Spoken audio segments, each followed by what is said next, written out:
Good morning students. आज हम BSc third year के second paper physiology and immunology की फोर्थ यूनिट डिस्कस करेंगे।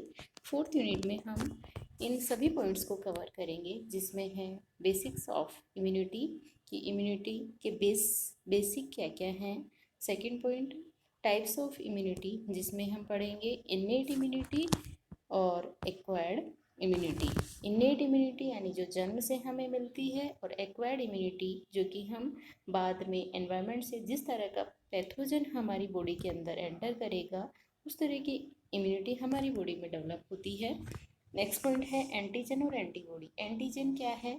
एंटीजन्स क्या है? कोई भी बाहरी इन्वेंटर्स यानी बाहरी पैथोजन, बैक्टीरिया, वायरस जो हमारी बॉडी के अंदर एंटर करता है उनको कहेंगे हम एंटीजन्स। और एंटीजन की रेस्पॉन्स में जो ग्लाइकोप्रोटीन्स हमारी बॉडी के अंदर बनती हैं, जो एंटीजन को किल करने का काम करती हैं, उसको न्यूट्रलाइज करने का काम करती हैं, उन प्रोटीन्स को हम एंटीबॉडी कहेंगे। Next types of antibodies and their functions. जैसे हमारी बॉडी में अलग अलग टाइप की प्रोटीन होती है, जैसे इम्यूनोग्लोबिन जी है, इम्यूनोग्लोबिन ए, इम्यूनोग्लोबिन डी, इम्यूनोग्लोबिन ई, ETC। डिफरेंट टाइप की प्रोटीन और उनकी संरचना के बारे में हम पढ़ेंगे। नेक्स्ट है इंटरफेरोन्स, साइटोकाइंस। इंटरफेरोन्स और साइटोकाइंस जैसे केमिकल मैसेंजर हैं। जैसे कोई पैथोजन बॉडी में जैसे एंटर कर रहा है तो जो सेल्स हैं उस पैथोजन को पहचान लेती हैं कि ये बाहर से आया है, तो वो क्या करेंगी, एक एक केमिकल मैसेज अगली सेल तक पहुंचाती हैं कि कोई बाहरी पार्टिकल बॉडी में एंटर कर चुका है। तो वो सेल्स जो है वो डिफेंस एक्टिविटी करती हैं, यानी एंटीबॉडी फॉर्मेशन की प्रोसेस शुरू हो जाती है। तो इन केमिकल मैसेंजर्स जो है इनके बारे में भी हम इस यूनिट में पढ़ेंगे। नेक्स्ट है mechanism of reaction. Mechanism of reaction जैसे कि प्रेसिपिटेशन, एग्लूटेशन, न्यूट्रलाइजेशन एंड ऑप्सोनाइजेशन। यानी जब एंटीजन बॉडी के अंदर एंटर करेगा तो एंटीजन और एंटीबॉडी के अंदर कैसे कैसे क्रियाएं होंगी।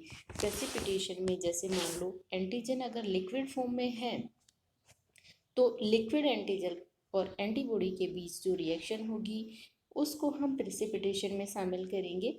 Second agglutination. एग्लूटिनेशन यानी समूहन, जब एंटीजन जो है सॉलिड फॉर्म में होगा, विजिबल फॉर्म में होगा और वो एंटीबॉडी के साथ रिएक्शन करके एक विजिबल सॉलिड कॉम्प्लेक्स का निर्माण करेगा तो उसको हम एग्लूटिनेशन के अंदर पढ़ेंगे।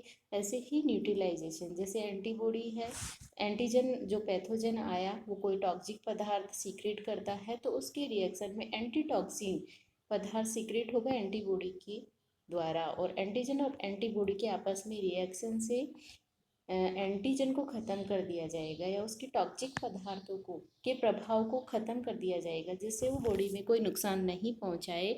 तो इस क्रिया को हम न्यूट्रलाइजेशन के अंदर पढ़ेंगे। फोर्थ है ऑप्शनाइजेशन। ऑप्शनाइजेशन वह प्रोसेस है जो कि फैगोसाइटोसिस जो प्रोसेस है उसको इंड्यूस करती है, उसको फास्ट करती है। इसमें क्या होगा कि जो पैथोजन है उसके चारों तरफ एंटीबॉडी के द्वारा या कप्लीमेंट्री प्रोटीन्स जो सीक्रेट होती हैं, डिफेंस प्रोटीन जो होती हैं, वो पैथोजन को चारों तरफ से कवर कर लेती हैं जिससे जो फैगोसाइटोटिक सेल्स हैं उस पैथोजन को पहचान लेती हैं और वो फैगोसाइटोसिस की प्रोसेस शुरू करके उस पैथोजन को किल कर देती हैं या ख़त्म कर देती हैं। तो ये सारी चीज़ें हम पढ़ेंगे ऑप्शनाइजेशन में। तो आज हम शुरू करते हैं इम्यूनोलॉजी से कि इम्यूनोलॉजी क्या है। इम्यूनोलॉजी दो वर्ड से बनी हुई है। इम्यूनस, यहाँ इम्यून शब्द लिखा हुआ है, ये थोड़ा सा मिस्टेक है। इम्यूनस वर्ड प्लस लोगस। इम्यूनस जो वर्ड है वो लैटिन भाषा के, इम्यून शब्द जो है लैटिन भाषा के इम्यूनस वर्ड से लिया गया जिसका अर्थ होता है फ्री ऑफ बर्डन, यानी हमारी बॉडी को बोझ से मुक्त रखना। और लॉगस का अर्थ होता है स्टडी, यानी immunology is a branch of biology that cover the study of immune system in all organism. यानी विज्ञान की वह शाखा जिसके अंदर हम प्रतिरक्षा तंत्र, जीवों के प्रतिरक्षा तंत्र के बारे में अध्ययन करेंगे। विज्ञान की उस शाखा को हम प्रतिरक्षा विज्ञान या इम्यूनोलॉजी कहते हैं। तो इम्यूनोलॉजी के अंदर हम इम्यून सिस्टम के बारे में पढ़ेंगे। तो इम्यून सिस्टम क्या है या प्रतिरक्षा तंत्र क्या है? Immune system defend our body against invaders such as virus, bacteria and foreign bodies. If immune system is not functioning, it can result in disease. यानी हमारी बॉडी के अंदर जो भी बाहर से इन्वेडर्स आक्रमणकारी पैथोजन जैसे बैक्टीरिया, वायरस, माइक्रोब्स आ रहे हैं, उन सब से हमारी बॉडी को सुरक्षा प्रदान वाले एक तंत्र को क्या कहेंगे? इम्यून सिस्टम या प्रतिरक्षा तंत्र कहते हैं। इम्यून सिस्टम में मेनली दो चीज़ें होती हैं, एक होती है प्रोटीन और दूसरी होती है इम्यून सेल्स। इम्यून सेल्स की अगर हम बात करें तो कुछ उदाहरण यहाँ हम देखते हैं, जैसे मोनोसाइट्स। अगर ये सेल्स ब्लड में रहती है तो मोनोसाइट्स कहलाती है, और यही सेल अगर टिश्यूज में चली जाती है तो मैक्रोफेज कहलाती है। दूसरी है नेचुरल किलर सेल्स, कोई भी पैथोजन आया उसको किल करने का काम करती है। ऐसे डेंड्रोटिक सेल्स, पैथोजन आया उसको मारने का काम, प्लस उसको शो करती है कि इस टाइप का पैथोजन बॉडी के अंदर आया, जिसके बेसिस पे आगे एंटीबॉडी का निर्माण होता है। तो ऐसी सेल्स डेंड्रोटिक सेल्स कहलाती हैं। अदर सेल्स लाइक लिम्फोसाइट्स हैं, टी सेल्स हैं, बी सेल्स हैं आदि। ऐसे ही प्रोटीन्स जो हैं जैसे साइटोकाइंस हैं, इंटरफेरोन्स हैं, इंटरल्यूकिन्स आदि। तो नेक्स्ट हम पढ़ेंगे टाइप्स ऑफ इम्यूनिटी। अगर इम्यून सिस्टम की बात कर रहे हैं तो कितनी तरह की इम्यूनिटी हमारी बॉडी को प्रदान की जाती है?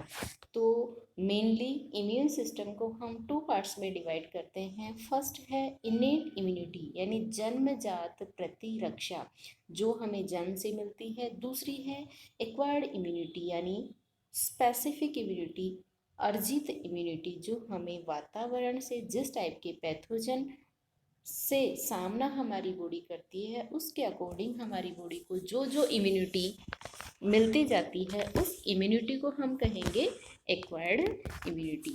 तो पहले फर्स्ट ऑफ ऑल हम पढ़ेंगे इनेट इम्यूनिटी के बारे में। इनेट इम्यूनिटी जो है एक बैरियर के रूप में काम करती है, जिसमें हमारी बॉडी में 4 तरह के बैरियर सिस्टम काम करेंगे। पहला है फिजिकल बैरियर। फिजिकल बैरियर यानी जो पैथोजन है उनके आगे एक बैरियर के रूप में काम करते हैं, जिसमें स्किन सबसे अच्छा उदाहरण है। स्किन क्या करती है? एनवायरनमेंट में करोड़ों बैक्टीरिया घूमते रहते हैं, लेकिन स्किन एक बैरियर का काम करेगी जो बैक्टीरिया को हमारे ब्लड के अंदर टिश्यूज और ब्लड तक पहुंचने से रोकती है। अगर मान लो किसी कारणवश जो है सांस के द्वारा या मुंह में कोई जर्म्स अगर पहुंचता है तो उसको भी खांसने और छींकने की क्रिया के द्वारा बाहर निकाल दिया जाता है। दूसरा हम बात करें किसकी? केमिकल बैरियर्स की। तो केमिकल बैरियर्स वो हैं, कुछ केमिकल्स होते हैं, मान लो स्किन वाले फिजिकल बैरियर्स को क्रॉस करके कोई पैथोजन हमारी बॉडी के अंदर के एंटर कर रहा है। जैसे मान लो खाने के साथ जो बैक्टीरिया है या कोई भी पैथोजन है या कोई जर्म्स है मुंह तक अगर पहुंच गया है तो मुंह के अंदर जैसे सलाइवा होता है, नेजल पाथवे में म्यूकस जो है वो सीक्रेट किया जाता है जो कि जर्म्स को मारने का काम करते हैं। ऐसे ही अगर भोजन के साथ मुंह से होता हुआ कोई जर्म्स स्टमक में पहुंच जाता है तो स्टमक में एक जो है HCl, एक हाइड्रोक्लोरिक एसिड, एक अम्ल सीक्रेट होता है जिसका pH 2.1 होता है, जो इस pH पर बहुत कम जर्म्स जीवित रहते हैं और स्टमक के अंदर बाहर से गए हुए पैथोजेंस को मारने का काम ये केमिकल्स करते हैं। तो इस तरह से हमारी बॉडी में बहुत सारे केमिकल्स होते हैं, जैसे HCl है, म्यूकस है, सलाइवा है। इनके अलावा हार्मोन्स हैं जो कई तरह से हमारी बॉडी को सुरक्षित रखते हैं। बीटा लाइसिन है, पॉलीपेप्टाइड्स हैं आदि जो केमिकल्स हैं, फाइब्रोनेक्टिन है, ये क्या करते हैं? बॉडी को पैथोजन से सुरक्षा प्रदान करते हैं। तीसरा जो बैरियर है बायोलॉजिकल बैरियर है। बायोलॉजिकल बैरियर में सेल्स आएंगी, जैसे मान लो पैथोजन जो है इन दोनों ही बैरियर को क्रॉस करके अंदर चला गया है, तो जो नेचुरल किलर सेल्स हैं या डेंड्रोटिक सेल्स हैं या मैक्रोफेजेस सेल्स हैं, वो क्या करेंगे, पैथोजन को फेगोसाइटोटिक प्रोसेस से क्या करेंगी, मार देंगी। दो तरह की प्रोसेस होती है बॉडी में जर्म्स को किल करने की बायोलॉजिकल तरीके से, एक होती है फेगोसाइटोसिस और दूसरी होती है पिनोसाइटोसिस। फेगोसाइटोसिस में क्या करता है, अगर पैथोजन सॉलिड फॉर्म में है तो किसी भी कोशिका के द्वारा उसको निगलने की जो क्रिया है वो कहलाएगी फेगोसाइटोसिस। दूसरी है पिनोसाइटोसिस, अगर पैथोजन लिक्विड फॉर्म में है तो उसको सेल्स के द्वारा इंजेस्ट करने की जो प्रोसेस है वो पिनोसाइटोसिस कहलाएगी। तो इस तरह से बायोलॉजिकल तरीके से हमारे जो बॉडी है उसको एक डिफेंस सिस्टम प्रदान किया जाता है। फोर्थ है जर्नल बैरियर्स। जर्नल बैरियर्स की हम बात करें तो न्यूट्रिशंस हैं कि कोई भी व्यक्ति जिस तरह का खाना खाएगा उसका इम्यून सिस्टम वैसा ही काम करेगा। रेशियल इम्यूनिटी है, इंडिविजुअल इम्यूनिटी है। रेशियल इम्यूनिटी में क्या होता है कि एक जाति विशेष में विशेष प्रकार की प्रतिरक्षा पाई जाती है। जैसे मान लो ह्यूमन की और एनिमल्स की बात करें, जैसे गाय भैंस और मानव की, तो इनमें अलग अलग पैथोजन के प्रति अलग अलग तरह की इम्यूनिटी पाई जाती है। जैसे मान लो ठंड के मौसम के अंदर उसी मौसम में एनिमल्स आसानी से जीवित रह पाते हैं, लेकिन ह्यूमन को अपने बॉडी टेम्परेचर को बनाए रखने के लिए गर्म कपड़े पहनने पड़ते हैं। ऐसे ही बात करें हम इंडिविजुअल इम्यूनिटी की, तो इंडिविजुअल इम्यूनिटी में क्या आता है कि एक ही जाति के अलग अलग सदस्यों में भी इम्यूनिटी अलग अलग हो सकती है। जैसे एक ही एनवायरनमेंट के अंदर दो व्यक्तियों को अलग अलग इम्यूनिटी के आधार पर बीमारी हो सकती है। जैसे ठंड के मौसम में एक व्यक्ति को जुकाम हो सकती है, लेकिन उसी एनवायरनमेंट में दूसरे व्यक्ति को जुकाम नहीं होती है, क्योंकि उसकी इम्यूनिटी पावर बहुत अच्छी है। तो ये सारे जनरल बैरियर्स हैं। सेकेंड टाइप जो इम्यूनिटी का है वो है एक्वायर्ड इम्यूनिटी। एक्वायर्ड इम्यूनिटी में हम बात करेंगे जो हम एनवायरनमेंट से अर्जित करते हैं। तो एक्वायर्ड इम्यूनिटी दो तरह की होती है, पैसिव और एक्टिव। पैसिव मतलब निष्क्रिय रूप से जो इम्यूनिटी हमें मिलती है उसको बोलते हैं पैसिव इम्यूनिटी, और एक्टिव यानी सक्रिय, जब पैथोजन आता है ये उसी टाइम सक्रिय होती है। तो पैसिव इम्यूनिटी और एक्टिव इम्यूनिटी को भी आगे चलकर दो पार्ट्स में हम डिवाइड करते हैं। पहला है नेचुरली और दूसरा है आर्टिफिशियली। तो पैसिव इम्यूनिटी के दोनों पार्ट्स के बारे में पहले हम पढ़ेंगे। नेचुरली इम्यूनिटी यानी ऐसी इम्यूनिटी जो अपने आप नेचर के द्वारा प्रदान की जाती है। जैसे फीटस को जो है प्लेसेंटा के द्वारा इम्यूनोग्लोबिन जी जो एंटीबॉडी है अपने आप ट्रांसप्लांट होती है।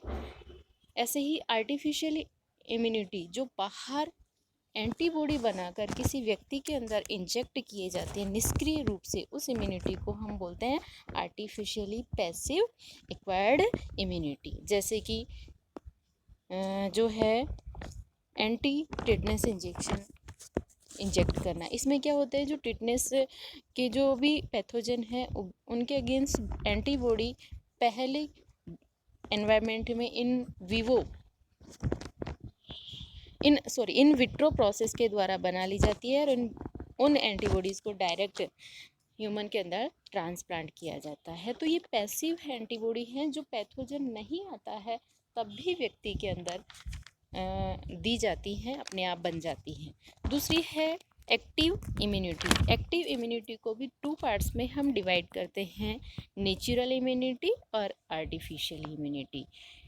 एक्टिव नेचुरल इम्यूनिटी में क्या आएगा कि जब ये मुख्य रूप से ये इम्यूनिटी इम्यून सिस्टम के अंदर काम करती है, जब पैथोजन हमारी बॉडी में आता है तो पैथोजन के अगेंस्ट जब एंटीबॉडी बनती हैं नेचुरल तरीके से और उस पैथोजन को किल करती हैं, तो ये antibody natural active acquired immunity के अंदर इसको शामिल किया जाता है। जैसे मान लो कोई पैथोजन बॉडी के अंदर एंटर करा और फैगोसाइटोटिक या डेंड्रोटिक सेल्स ने उस पैथोजन को कवर किया, केमिकल मैसेज के द्वारा मैसेज आगे पहुंचाया सेल्स में, और वो सेल्स टी सेल्स एक्टिवेट होती हैं और टी सेल्स को एक्टिवेट करती हैं।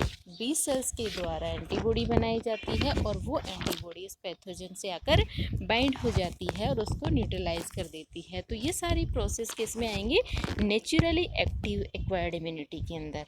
दूसरा है आर्टिफिशियली